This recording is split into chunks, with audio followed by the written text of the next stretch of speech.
Hello learners, welcome back to Executive Hausa Tutors channel, your number one place for learning Hausa language so easily and with fun. Today's lesson is about market conversation, so relax, let's begin. Must know market prices. Nawa ne wannan? How much is this? Yi min rangwame. Give me discount. Yayi tsada. That's too expensive. Ina son in sayi wannan. I want to buy this. Ka bani.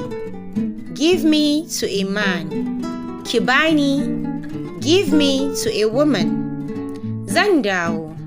I will come back. Bana so. I don't want it. Ga kuɗin.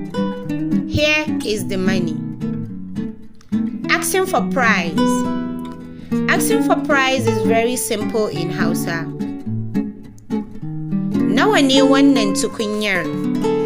How much is this pot? The seller, Naira 200. 200 Naira. Nawa farashin wannan? What is the price of this? Nawa ne kujeran nan? How much is this chair?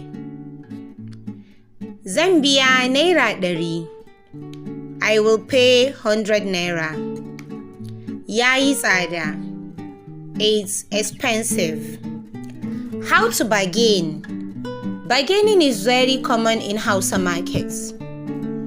Useful phrases. Yi min arha kaɗan. Reduce the price a little. Ka mana sauƙi. Bring it down for us. Ni ba ɗan gari bane. I am not from here. Ba ni da kuɗi sosai. I don't have much money. Now the bargaining conversation. Customer, nawa dankalin nan yake? How much is this potato? The seller, Naira 30.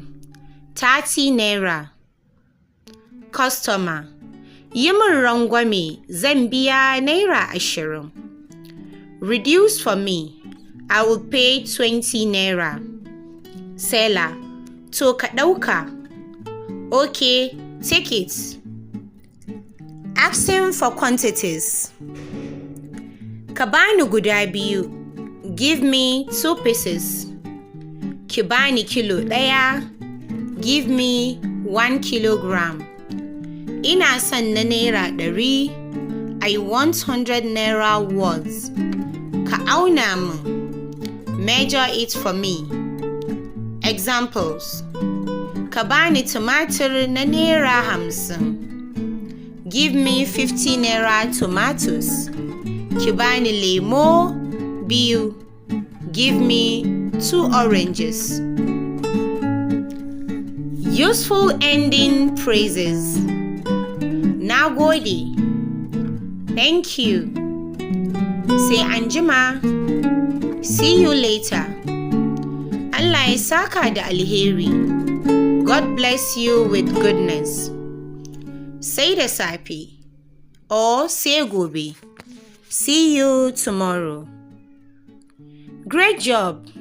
Now you can hold a simple Hausa conversation in any market, from asking for price to bargaining and buying.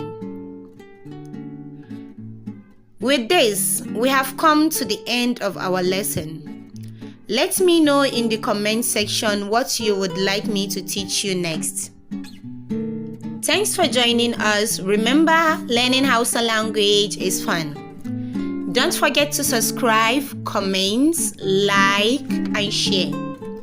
If you need any private Hausa lesson or any other Hausa services, please reach out to Executive Hausa Tutors page directly.